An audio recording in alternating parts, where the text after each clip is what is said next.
நமது இணைப்பில் செய்தியாளர் ஆனந்தன் இணைந்திருக்கிறார். ஆனந்தன், திருமலா மேலாளர் கொலை செய்யப்பட்டாரா அல்லது தற்கொலை செய்து கொண்டாரா என்கின்ற சந்தேகங்கள் வலுத்திருக்கக்கூடிய சூழலில் இதற்கு பின்னால் ஒரு மிகப்பெரிய மோசடி கும்பலே இருக்கின்றது என்கின்ற ஒரு கருத்து முன்வைக்கப்பட்டிருக்கிறது. இது குறித்து ஏதாவது தகவல்கள் தெரிய வந்திருக்குதா?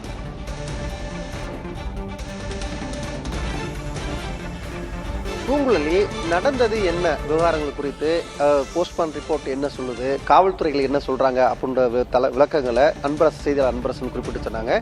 இந்த வழக்கை சிபிசிஐடிக்கு மாற்றணும் அப்படின்ட்டு பால் முகர்வு சங்கத்தினுடைய பொன்னுசாமி அவர்களும் அவருடைய கருத்தை பதிவு செஞ்சாங்க. ஆனா இதுல என்ன ஒரு சந்தேகம் எழுது அப்படின்னா, புகார் கொடுக்கப்பட்ட பிறகு எப்போது எஃப்ஐஆர் பதிவு செய்யப்பட்டது, புகார் முதல்ல யார் ரிசீவ் செய்தது அப்படின்னு ஒரு விளக்கம் இருக்கிறது. அந்த புகாரை பெற்ற பிறகு என்ன மாதிரி நடவடிக்கை எடுக்கப்பட்டிருக்கிறது கேள்வி கேட்கப்படுகிறது. குறிப்பாக துணை ஆணையராக இருக்கக்கூடிய பாண்டியராஜன் மீது இந்த வழக்கில் என்ன தொடர்பு முதலில் ஏற்பட்டது, எப்போது அவர் தகவல் கிடைத்தது, தகவல் கிடைத்த பிறகு என்ன மாதிரி நடவடிக்கை இந்த வழக்கை பொறுத்தவரை எடுக்கப்பட்டது என்பது தொடர்பான பல்வேறு கேள்விகள் இது. அது தொடர்பாக தற்போது உயர் அதிகாரியுடன் ஒரு விளக்கம் கொடுத்து வருவதாக நமக்கு தகவல் தெரிகிறது. இந்த கிரைம் ஆய்வாளராக இருக்க பாஸ்கரன், விஜயபாஸ்கர் அவர் காத்திருப்போர் பட்டியலுக்கு மாற்றப்பட்டிருக்காங்க. அந்த வழக்கு எப்படி இவர் கையாண்டார் அப்படின்ற கேள்வி இருக்கிறது. எப்போது புகார் பெற்ற பிறகு வழக்கு பதிவு என்பது கொஞ்சம் காலதாமதம் செய்யப்பட்டதாக ஒரு குற்றச்சாட்டு எழுகிறது. ஏன் இந்த காலதாமதம் அப்படின்னு ஒரு கேள்வி எழுது. இந்த வழக்கை முதலில் யார் விசாரிப்பது அப்படின்னு மத்திய சென்னை சிசிபி, அதாவது இந்த வழக்கை மத்திய குற்றப்பிரிவு போலீசார் வழக்கை விசாரிக்க வேண்டும் அப்படின்றது ஒரு இது இருக்கு. ஒரு குறிப்பிட்ட தொகைக்கு மேல ஏன் இந்த வழக்கை உடனடியாக மாற்றல, அப்ப இங்க என்ன நடந்தது அப்படின்னு ஒரு கேள்வி இருக்கிறது. இதற்கு முன்பாகவே மேலாளர் நவீன் தொடர்ந்து காவல்துறை நேரடியாக பேசியிருக்காங்க. அப்போ நான் ஒரு குற்றச்சாட்டு வந்திருக்கேன், உங்க மீது புகார் வந்திருக்கேன், கிட்டத்தட்ட 44.50 லட்சம் கோடி ரூபாய் கையாள செய்ததாக குற்றச்சாட்டு புகார் பெறப்பட்டிருக்கு. இந்த பணத்தை நான் திருப்பி தருகிறேன் அப்படின்னு அவர் குறிப்பிட்டு சொல்லதாக காவல்துறை தரப்புல தெரியுறாங்க. அதன் தரப்புல அவரிடம் நவீன், அதாவது மேலாளர் நவீனிடம் எழுதி வாங்கி கொண்டு அவர் அனுப்பி வச்சிருக்காங்க. அதனாலதான் அந்த வழக்கு பதிவு செய்தல காலதாமம் ஏற்படுது. அதன் பிறகுதான் நீ பணத்தை கொடுத்தாலும் உன்னை திரும்பி விட மாட்டோம், உன்னை சிறைக்கு தள்ளுவது உண்மை உறுதிதான் அப்படின்னு சொல்லியிருக்காங்க. அப்புறம் இந்த பணத்தை எங்கெங்கு யார் பேரில் டெபாசிட் பண்ணி வச்சிருக்காங்கன்னா அவருடைய உறவினர் பேர்ல டெபாசிட் பண்ணி வச்சிருக்காங்க அப்படின்னு ஒரு தகவல் கிடைச்சிருக்கு. அந்த பணத்தை எப்போது பெறப்படணும், இந்த உறவினர் பேரில் டெபாசிட் செஞ்சிருக்காங்களா அவங்க எல்லாம் நாங்க கைது செய்வோம் அப்படின்னு சொல்லியிருக்காங்க. அந்த அச்சத்துல பயத்துல தான் இந்த மாதிரி ஒரு தற்கொலை செய்து கொண்டாரான ஒரு கேள்வி இருக்கிறது. இருப்பினும் பணத்தை உடனடியாக நீங்க திருப்பி தரல, உடனடியாக நீ திருப்பி தரணும் அப்படின்னு அவர் யார் கட்டாயப்படுத்திருக்காங்களா அப்படின்னு ஒரு கேள்வி இருக்கிறது.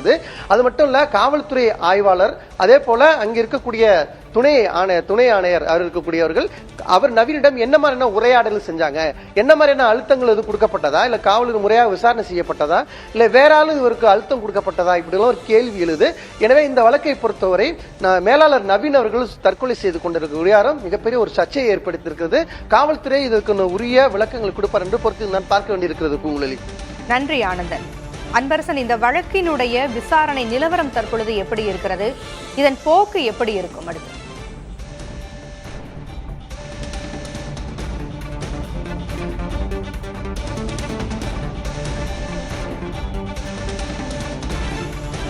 தற்கொலை செய்து கொண்ட நவீன் பொலினேனி மீது கடந்த மாதம் 24ஆம் தேதி சென்னை மத்திய குற்றப்பிரிவில் திருமலா பால் நிறுவனத்தின் நிர்வாகியான தமிமுல் அன்சாரி என்பவர் புகார் அளித்திருந்தார். அதே தமிமுல் அன்சாரி என்பவர் தான் 26ஆம் தேதியும் துணை ஆணையர் அலுவலகத்தில், கொளத்தூர் துணை ஆணையர் அலுவலகத்தில் துணை ஆணையரை நேரடியாக சந்தித்து அவர் புகார் அளித்ததாக கூறப்படுகிறது. இந்த நிலையில்தான் 26ஆம் தேதி தற்கொலை செய்து கொண்ட நவீன் பொலினேனி காவல் நிலையம் வரவழைக்கப்பட்டு அவரிடம் விசாரணை நடத்தப்பட்டதாகவும் கூறப்படுகிறது. இந்த நிலையில்தான் அவர் 26ஆம் தேதியே தான் மோசடி செய்ததாக ஒப்புக்கொள்ளப்பட்ட 44,50,00,000 பணத்தை முழுவதுமாக திரும்ப தந்துவிடுவதாகவும், முதற்கட்டமாக ரூபாய் 5 கோடி பணத்தை தந்துவிடுவதாகவும் கூறி அன்றைய பொழுதே அவர் ரூபாய் 5 கோடி பணத்தை அதே நிர்வாகத்திற்கு திருப்பி அனுப்பியிருக்கிறார். வங்கி பண பரிவர்த்தனை மூலமாக அனுப்பியிருக்கிறார்.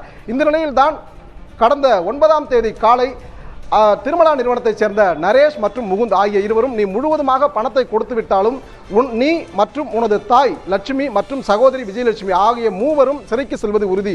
ஏனென்றால் இவர் மோசடியாக செய்யப்பட்ட பணம் ரூபாய் 44,50,00,000 பணமானது நவீன் பொலினேனி அவரது தாய் லட்சுமி வங்கி கணக்கிற்கும் அதே போன்று சகோதரி விஜயலட்சுமி வங்கி கணக்கிற்கும் அனுப்பி சில தினங்கள் கழித்து தனது வங்கி கணக்கிற்கு திரும்ப மீண்டும் வரவைக்குமாறு அவர் செய்திருக்கிறார்.